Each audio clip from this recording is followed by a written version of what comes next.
बिस्मिल्लाहिर्रहमानिर्रहीम। Lecture number 27 the magnetic field. What is magnetic field? जैसा कि हमने पहले बयान किया था इलेक्ट्रिक फील्ड, और अब यहाँ पर मैग्नेटिक फील्ड के बारे में डिस्कस करते हैं। मैग्नेटिक फील्ड वो एरिया, वो रीजन होता है किसी मैग्नेट के इर्द गिर्द जहाँ तक उसका असर हो, तो उसको मैग्नेटिक फील्ड कहा जाता है। The magnetic field exerts a force upon any charge that moves in the field. जब इसी फील्ड में वो ये कह रहे हैं कि इसी तरह अगर एक मैग्नेट, ये हो गया नॉर्थ एंड ये हो गया साउथ, तो उसका जो मैग्नेटिक फील्ड होगी यहाँ पर इस मैग्नेटिक फील्ड में अगर एक चार्ज मूविंग कर रहा है, यहाँ पर एक चार्ज जो है ना वो मूविंग कर रहा है,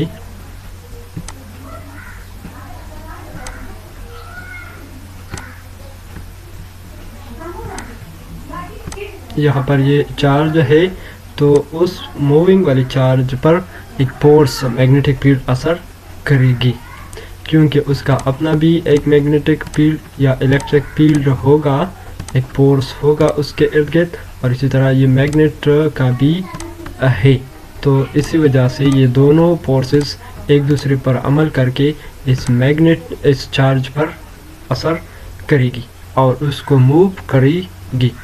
the greater the size of the charge जितना ज़्यादा है, द फास्टर इट मूव्स, और उसका स्पीड जितना भी ज़्यादा है, द लार्जर द फोर्स। मतलब इफ़ जो है ना वो हमारे साथ उसकी चार्ज और इस चार्ज की मूविंग पर जो है ना असरअंदाज होती है। अगर उसका साइज़ ज़्यादा हो तो उस पर ये फोर्स ज़्यादा लगेगी, मतलब ये ज़्यादा फ्लक्स को काटेगी, ज़्यादातर एरिया वाले फ्लक्स आएंगे उससे टकराएंगे, तो उसको ज़्यादा फोर्स उस पर अमल होगी। इसी तरह अगर उसका मूवमेंट ज़्यादा है, तेज़ी से जा रहा है, स्पीड ज़्यादा है, वी इसका ज़्यादा है, फिर भी उसमें मैग्नेटिक फील्ड जो है ना वो उस पर ज़्यादा फोर्स अमल करेगी। The direction of the force is perpendicular to both the direction of motion and magnetic field। अब ये जो मैग्नेटिक फील्ड है, इसको और इसकी मूवमेंट, इन दोनों को वो जो तीसरा जो फोर्स है, ये फोर्स, तो ये इन दोनों को मतलब मोमेंट और उसके जो मैग्नेटिक फील्ड है, इन दोनों को परपेंडिकुलर होगी। यहाँ पर आप देख सकते हैं ये मैग्नेटिक फील्ड है और इसका स्पीड है। यहाँ पर मैंने इस डायग्राम के लिए इसी अंदाज से बनाया, तो मतलब फोर्स मैग्नेटिक फील्ड और उसके मोमेंट, उसकी स्पीड की डायरेक्शन की परपेंडिकुलर होगी, मतलब चार्ज वी बी दोनों के परपेंडिकुलर होगी। If the theta is the angle between v and b, b mean magnetic field और वी मीन उसका स्पीड, उन दोनों के दरमियान अगर हमारे साथ एक एंगल है थीटा, जो यहाँ पर आपको दिखाया गया है, तो फिर हमारे साथ वो फोर्स बराबर होगी चार्ज की वैल्यू, उसकी स्पीड, मैग्नेटिक फील्ड और उसकी बी जो साइन थीटा है, क्योंकि परपेंडिकुलर है, is the magnitude of the force the vanish the. अब वो कह रहे हैं कि अगर स्पीड और मैग्नेटिक फील्ड के दरमियान जो एंगल है यहाँ पर ये ज़ीरो हो, मतलब ये दोनों एक ही लाइन पर वाक़ हो, यहाँ पर ये दूसरा एरे भी हो, तो उनके दरमियान एंगल ज़ीरो होगी, तो फिर साइन थीटा हमारे साथ ज़ीरो आ जाएगी। तो इसी तरह फोर्स भी हमारे साथ वेनिश हो जाएगी, मतलब ज़ीरो होगी, और वो मैक्सिमम होगी जब उसके दरमियान एंगल 90 हो, मतलब दोनों परपेंडिकुलर हो। इसी तरह अब यूनिट के बारे में हम डिस्कस कर रहे हैं कि मैग्नेटिक फील्ड जो है ना हमने यहाँ पर डिस्कस कर दिया, उसका फोर्स कितना होगा, उसका मैग्नेटिक फील्ड का यूनिट क्या होगा। तो मैग्नेटिक फील्ड का यूनिट हमारे साथ टेस्ला है, ऑब्जेक्टिव टाइप में ये आ सकता है।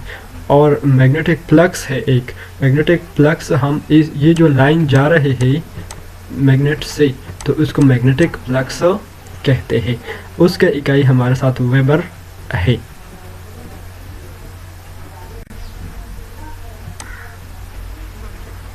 यहाँ पर एक और चीज़ भी है कि टेस्ला हमारे साथ बराबर होती है 10 टू द पावर 4 गॉस की, और ये जो दूसरी इकाईज़ है वगैरह या मुख्तलिफ़ वैल्यूज़ है मुख्तलिफ़ चीज़ों की, तो आप खुद यहाँ देख सकते हैं।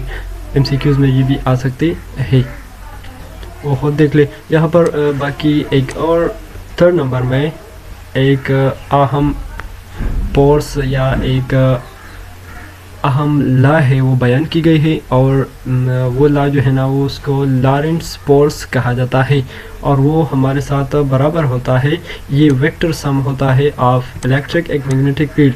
लॉरेंट्ज़ फोर्स वो फोर्स जो इलेक्ट्रिक फील्ड और मैग्नेटिक फील्ड दोनों फोर्सेस का मजमुआ है। यहाँ पर आप देख सकते हैं QE चार्ज और इसका इलेक्ट्रिक फील्ड, तो ये हमारे साथ इलेक्ट्रिक फील्ड, और इसी तरह हमारे साथ जो मैग्नेटिक फील्ड का फोर्स होता है, तो मैग्नेटिक फील्ड का फोर्स और इलेक्ट्रिक फील्ड का फोर्स, इन दोनों का मजमुआ हमारे साथ, इसको लॉरेंट्ज़ फोर्स कहा जाता है।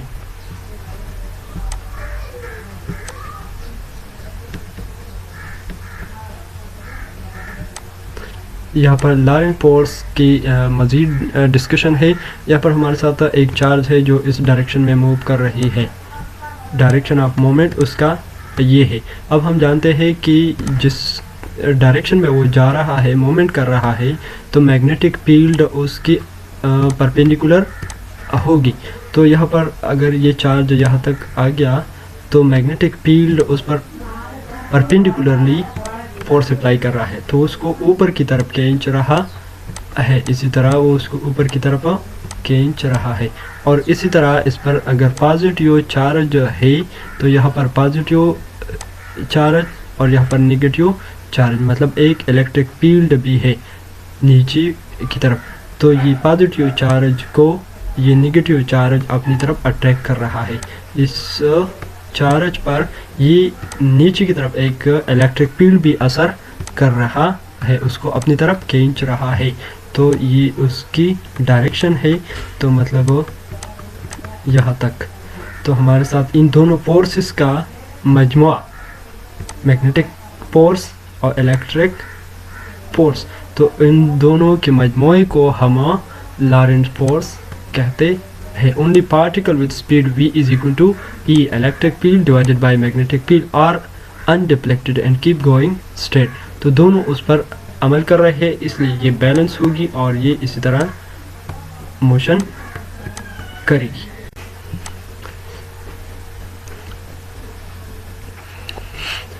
अब एक और टॉपिक है, a magnet field bend a charge particle in a circular orbit because the particle feels a force it is direct perpendicular to the magnetic field. Magnetic field में जब कोई पार्टिकल मोशन कर रहा है, जिस सिमत में वो जा रहा है, जिस डायरेक्शन में वो जा रहा है, तो उस डायरेक्शन की परपेंडिकुलर उस पर मैग्नेटिक फील्ड उस पर असर कर रहा है, तो इसलिए उसको एक इसी शक्ल में, मतलब सर्कुलर पाथ में उसको मोशन करने पर मजबूर कर रहे हैं। As we saw about the particle can not change its speed, उसकी स्पीड सेम होती है लेकिन चेंज डायरेक्शन, उसकी डायरेक्शन में चेंज आती है continuously. So it keeps bending and bending until it makes a full circle. The radius of orbit can be easily calculated. The magnetic and centrifugal force. यहाँ पर पहले हम उसको डिस्कस कर रहे हैं कि किस तरह वो एक मैग्नेटिक फील्ड में सर्कुलर मोशन कर रहे हैं। यहाँ पर हमारे साथ एक इलेक्ट्रिक फील्ड है, ये हमारे साथ एक इलेक्ट्रिक फील्ड है, ये पॉजिटिव और ये नेगेटिव चार्ज है। यहाँ पर एक पॉजिटिव चार्ज है, तो हम देख सकते हैं कि इससे लाइन जो है ना, इलेक्ट्रिक फील्ड लाइन, वो इस डायरेक्शन से इस डायरेक्शन में जाएगी। अब यहाँ पर ये जो चार्ज है, चार्ज पार्टिकल है, ज़र्रा है, वो भी इस सिमत में जा रहा है, मतलब दोनों इलेक्ट्रिक फील्ड और चार्ज के मोशन दोनों एक डायरेक्शन में है, तो इसलिए उसकी फोर्स, उसकी स्पीड बढ़ जाएगी। अब जब यही पार्टिकल इसी इलेक्ट्रिक फील्ड के मोशन की वजह से एक मैग्नेटिक फील्ड में एंटर हो रहा है, यहाँ पर ऊपर नीचे से ये एक मैग्नेटिक फील्ड में जा रहा है, ये पार्टिकल यहाँ तक है, जब यहाँ तक है मतलब तो उस पर उसका मोशन इस डायरेक्शन में है, तो उस पर परपेंडिकुलरली ये अमल कर रहा है, तो उसको ऊपर की तरफ खींचेगा यहाँ तक। जब ये यहाँ पर है तो फिर उस पर मैग्नेटिक फील्ड, उसका डायरेक्शन, मोमेंट डायरेक्शन इस डायरेक्शन में अब है, तो उस पर फोर्स इस डायरेक्शन में होगी, इसको अपनी तरफ खींचेगी, परपेंडिकुलरली उस पर अमल करेगी। तो जब ये यहाँ तक पहुँचा तो उसका मोशन इस डायरेक्शन में अब है, फिर उस पर परपेंडिकुलर फोर्स अप्लाई है। जब उसका मोशन यहाँ पर वो है, मतलब इस डायरेक्शन में वो जा रहा है, तो फिर उस पर जो है ना फोर्स इधर जब यह तक पहुंचा तो इस पर फोर्स, तो मतलब हर जगह उस पर फोर्स जो है ना परपेंडिकुलर होगी, जो उसको एक सेंटर के इर्द गिर्द सर्कल में मोशन करने पर मजबूर कर रही है। तो इस तरह, और हम सेंट्रीफ्यूगल फोर्स को भी जानते हैं कि वो फोर्स जो किसी चीज़ को एक सर्कल में हरकत करने पर मजबूर कर रहे हैं। मतलब हमारे साथ अगर हमारे साथ ये एक रस्सी है, उसके साथ हम एक पत्थर बांधते हैं, उसको अगर हम घुमाएं तो हमारे साथ इसी तरह घूमता है। तो ये पत्थर हर वक्त ये कोशिश करता है कि वो बाहर की तरफ जाए, लेकिन सेंटर से हमारा हाथ उस पर ये फोर्स अप्लाई कर रहा है कि वो उसको दायरे में हरकत करने पर मजबूर कर रहा है। तो इस हरकत को, इस फोर्स को सेंट्रीफ्यूगल फोर्स कहा जाता है। वो फोर्स जो किसी चीज़ को सेंटर के इर्द गिर्द हरकत करने पर मजबूर कर रही है। तो वो फोर्स और यहाँ पर जो मैग्नेटिक फील्ड का फोर्स है, वो दोनों हमारे साथ QVB और सेंट्रीफ्यूगल फोर्स हमारे साथ दोनों बराबर है, दोनों बराबर होंगे। अब हम यहाँ से इस R की वैल्यू जो है ना वो फाइंड करते हैं, रेडियस फाइंड करते हैं। तो अगर हम इसको इस तरह लेके कि ये जो QVB है, इसको यहाँ R की जगह पर ले आए और R को इधर ले आए, तो हमारे साथ ये बन जाएगी R is equal to mv² divided by QV and B। यहाँ पर ऊपर चूँकि दो V है, मतलब V² है, तो एक V इस नीचे वाले के साथ कैंसिल हो जाएगी और एक V रह जाएगी। तो ऊपर हमारे साथ mv डिवाइडेड बाई QB बन जाएगी। मतलब ये इक्वेशन हमारे साथ इससे हासिल होता है, mv डिवाइडेड बाई QB। अब हम जानते हैं कि एंगुलर फ्रीक्वेंसी, क्योंकि ये हमारे साथ जो मोशन है वो एक सर्कुलर मोशन है, और एंगुलर मोशन हमारे साथ स्पीड डिवाइडेड बाय डिस्टेंस, और डिस्टेंस हमारे साथ एक दायरे में है, उसका जो रेडियस है उसके बराबर है। तो इस v डिवाइडेड बाय r के बराबर होगी, और v बाय r हमारे साथ QB डिवाइडेड बाय m के बराबर हो सकती है। वो किस तरह हो सकती है, क्योंकि हमारे साथ इस इक्वेशन से हम फाइंड कर सकते हैं। ये इक्वेशन हमारे साथ इस तरह बन जाएगी, अगर हम इस QB को उधर ले जाए वापस, QB, और R को यहाँ पर ले आए, तो हमारे साथ हो जाएगी QB is equal to mv divided by R। अब हमारे साथ यहाँ m बचता है, तो दोनों साइड को m पर डिवाइड करें, तो यहाँ पर ये m के साथ कैंसिल, और यहाँ पर m हमारे साथ बाकी बचेगा। तो हमारे साथ v बाय r जो है ना, v बाय r यहाँ पर रह गया, तो v बाय r बराबर होगी QB डिवाइडेड बाय m। ये हमारे साथ उसकी एंगुलर फ्रीक्वेंसी होगी। This show that a strong B makes the particle go around many times in unit time. There are a very large number of application of these facts। मतलब जितना magnetic field strong होगी तो इतना ही वो उसको circle में motion करने पर मजबूर करेगी। जब बॉडी हैवी हो तो वो कम, तो फोर्स उस पर लगेगी, लेकिन वो उसको कम दायरे में मजबूर करेगी। अगर कोई बॉडी बहुत हल्की है तो उसको बहुत सख्ती से, बहुत टाइटली सर्कल में मूवमेंट करने पर मजबूर करेगी।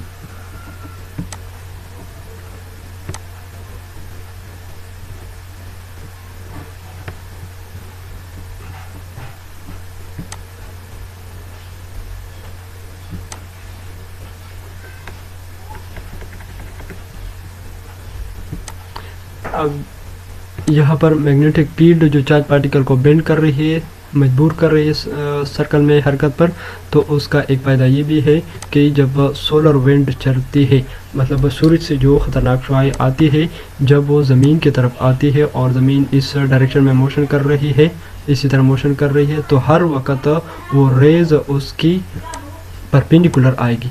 मतलब ये हमारे साथ अगर ज़मीन है इस डायरेक्शन में मूवमेंट कर रही है, तो जो रेज सोलर जो आ रहे हैं तो उसके परपेंडिकुलर जाएगी। अगर वो इस डायरेक्शन में तो इस डायरेक्शन में जाएगी।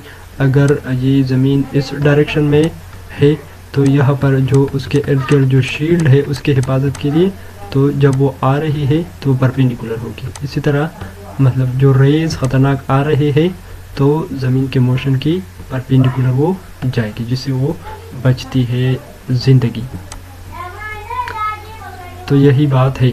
The fact that a magnetic field bend charge particle is responsible for shielding the earth from harmful effects of the solar wind. A large number of charge particle are released from the sun and reach the earth. ज़मीन तक पहुँचते हैं और सूरज खारिज करते हैं। They can destroy life. Fortunately the earth's magnetic field deflect these particle. वो उसको वापस मुनहरिफ कर देती है, अपने रास्ते से भगाती है। Which are then trapped in the Van Allen belt around the earth. जो वहाँ पर फंस जाते हैं।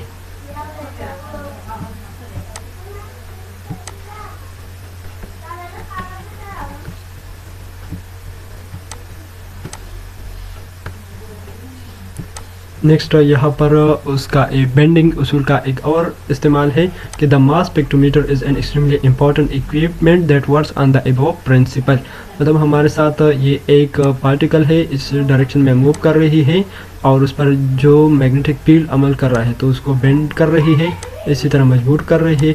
अगर हमारे साथ ये 3 आयन्स है, 3 पार्टिकल है, 3 मुख्तलिफ एलिमेंट्स की आयन है, चार्जेस है, तो जब वो एक ही मैग्नेटिक फील्ड में जा रहे हैं तो हम उसको पहचान सकते हैं कि ये किस मटेरियल का चार्ज या आयन है।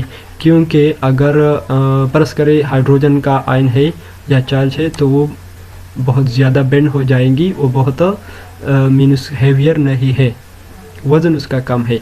जो दूसरा उससे थोड़ा ज़्यादा वज़न वाला है तो वो उसकी निस्बत कम बेंड होंगे। इसी तरह जितना चीज़ हैवियर है तो उतना उस पर फोर्स जो है ना अमल करेगी, लेकिन वो उसको कम सर्कल में मजबूर करेगी। तो इससे हम जान सकते हैं कि वो कितने रेडियस के मुताबिक वो घूम चुका है या सर्कल में मजबूर हो गया है। Ions are made from atom by stripping away one electron. Ion को किस तरह बना सकते हैं हम? इलेक्ट्रॉन उससे अगर हम निकाल दें तो आयन बन जाता है। फिर उसको हम टेस्ट कर सकते हैं मास स्पेक्ट्रोमीटर से, उसके मास के लिहाज से। Then they pass through a velocity selector so that they all have a same speed. तो उसका स्पीड सेम करने के लिए हम उसको वेलोसिटी सिलेक्टर से जो है ना क्रॉस करते हैं। In a beam of many different ion the heavier ones bend less. जो हेवियर है वो कम बेंड हो जाएंगे, एंड लाइटर वंस मोर। और जो लाइटर है, जो कम वजन वाले हैं, वो ज़्यादा बेंड हो जाएगी when they are pass through a magnetic field. Magnetic field से जब गुजर जाए।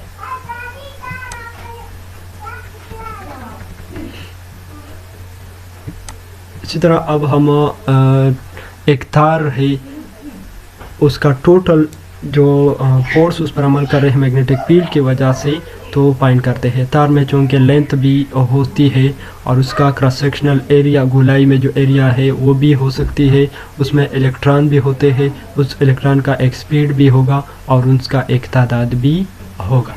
और वायर कैरीज करंट, तार जो है करंट को ले जाती है, and current is flowing of charge. और करंट क्या है? ये चार्ज इसकी फ्लो है। Since each charge experience a force when place in a magnetic field. इसलिए हर चार्ज जो जब एक मैग्नेटिक फील्ड में रखा जाए तो हर चार्ज पर फोर्स आएगी। You might expect the same for the current. तो इसी तरह जब करंट जा रही है तो वो चार्जेस की फ्लो होती है असल में, तो उस वजह से भी मैग्नेटिक फील्ड पैदा होगी। Indeed that is exactly the case, and we can easily calculate the force on a wire from the force on individual charge. हर एक चार्ज की जुदा जुदा इंडिविजुअली जो फोर्स पर अमल करते उसको प्लस कर दे, सम कर दे, इंटीग्रल कर दे, तो हमारे साथ टोटल फोर्स जो उस तार में, जो तार पर या जो करंट बहने से पैदा होती है हासिल हो सकती है। Suppose n is the total number of charge, हमारे साथ परस करें 100 चार्जेस है या n चार्जेस है and they are moving at the average और ड्रिफ्ट वेलोसिटी, और उसका ये स्पीड है, then the total force is F is equal to n। परस करें हमारे साथ 100 e इलेक्ट्रॉन है, v d उसका स्पीड है, multiply by b magnetic field में जा रहा है। हम जानते हैं कि चार्ज q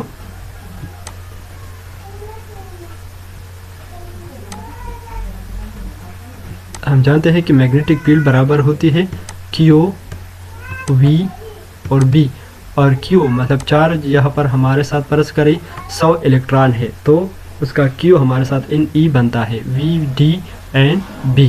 ड्रिफ्ट वेलोसिटी है क्योंकि इलेक्ट्रॉन की फ्लो है। चार्ज यहाँ पर हमारे साथ total number of charges electron पर मुश्तमिल है, जो इन इलेक्ट्रॉन्स की स्पीड ड्रिफ्ट वेलोसिटी और B से मल्टीप्लाई के बराबर होगी, क्योंकि ये हमने मैग्नेटिक फील्ड में इस लेक्चर के स्टार्ट में हमने बताया था। Suppose that a wire has a length l, और उसका लेंथ जो है ना हमारे साथ सिर्फ एक ही इसी जगह में नहीं, इन सारे तार में इसके मुख्तलिफ एरियाज़ के मुख्तलिफ हिस्सों में, इन सब में यही होगी। उसका लेंथ l है, क्रॉस सेक्शनल एरिया a है and it has n charges per unit volume, then clearly n is equal to कितने चार्ज इन इलेक्ट्रॉन्स एक ख़ास क्रॉस सेक्शन एरिया से एक ख़ास लंबाई में जा रहे हैं, तो हमारे साथ उसके चार्ज या इन उसके बराबर होगी। सो n a l e v d b के बराबर होगी, n e v d, तो n e हमारे साथ टोटल चार्जेस होंगे क्योंकि लेंथ भी आ गया एरिया भी आ गया, तो हमारे साथ e मीन इलेक्ट्रॉन एक ख़ास तादाद में एक ख़ास एरिया और एक ख़ास लंबाई में जो जा रहे हैं, और भी तो उसका स्पीड है और भी हमारे साथ मैग्नेटिक फील्ड है। Remember that the current is the charge, और हम ये भी जानते हैं कि चार्ज के फ्लो किसी ख़ास टाइम में तो उसको हम करंट कहते हैं। तो हमारे साथ करंट हमारे साथ किसके बराबर होती है, Q डिवाइडेड बाई T, और ये हमने पहले भी एक्सरसाइज में भी की थी। अब हमारे साथ Q जो है वो हमारे साथ NaEVD के बराबर होगी। किसी ख़ास तादाद में एक ख़ास एरिया से इलेक्ट्रॉन की बहाव को हमारे साथ करंट कहा जाता है, तो ये यहाँ पर एक्सप्लेन की गई है। NaEVD हमारे साथ I के बराबर होती है।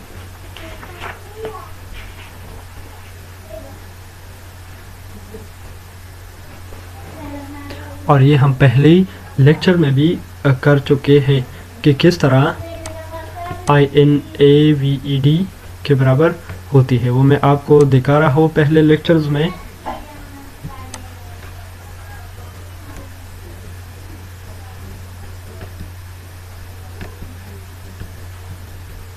यहाँ पर आप देख लें कि I हमारे साथ बराबर है NaEVD की, जो हमने पहले एक्सप्लेन की थी।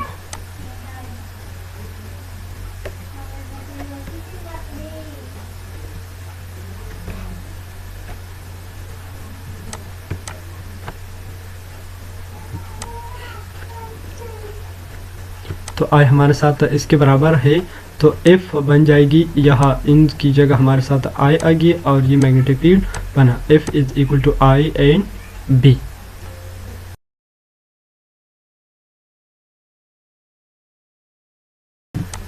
A current that goes around a loop any shape produces a magnetic field. We define the magnetic moment as the product of current and area I and current A.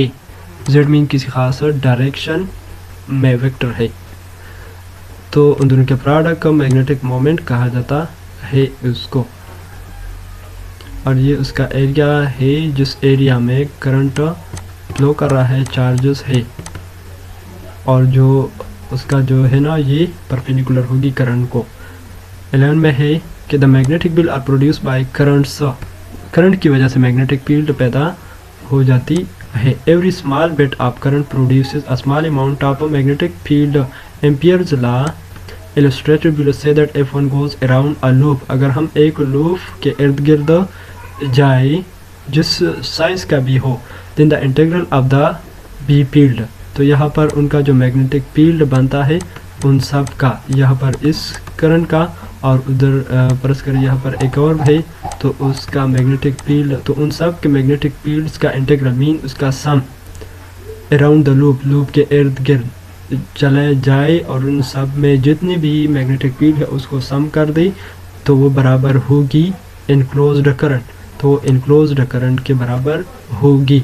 और यहाँ पर ये करंट या ये charges किस material में enclose की गए हैं, कौन सा मटेरियल उसके बीच में या उनके इर्द गिर्द लगाया गया है, कौन सा सरफेस यूज़ हो गया है, हवा है, तेल है, पानी है, शीशा है, क्या है।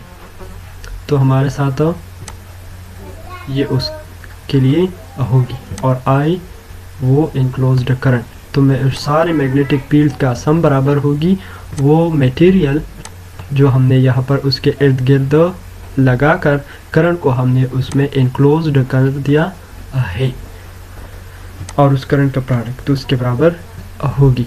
यहाँ पर आप देख सकते हैं कि I हमारे साथ I1 प्लस I2, I1 ये है और I2 नीचे है, इसमें उनके बराबर होगी। Here I3 is excluded as it lies outside, और I3 हमारे साथ आउटसाइड है इसलिए I में उसका कोई असर नहीं आया।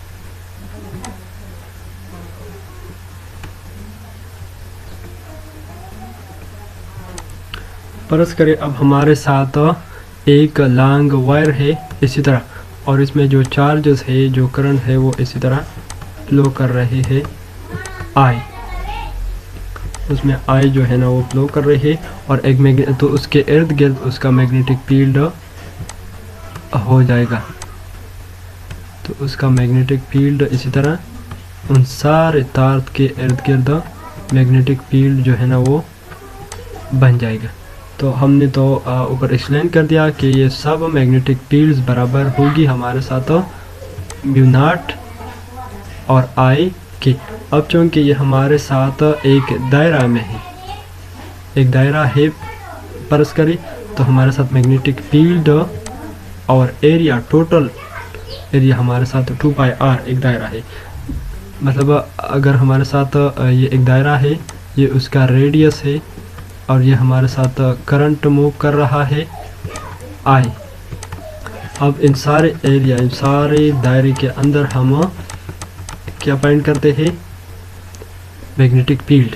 तो यहाँ पर जो मैग्नेटिक फील्ड है वो बराबर होगी मैग्नेटिक फील्ड और टोटल सर्कल का एरिया, और सर्कल का एरिया हमारे साथ 2πr के बराबर होती है और वो बराबर होगी हमारे साथ mu not I. Mu naught क्या,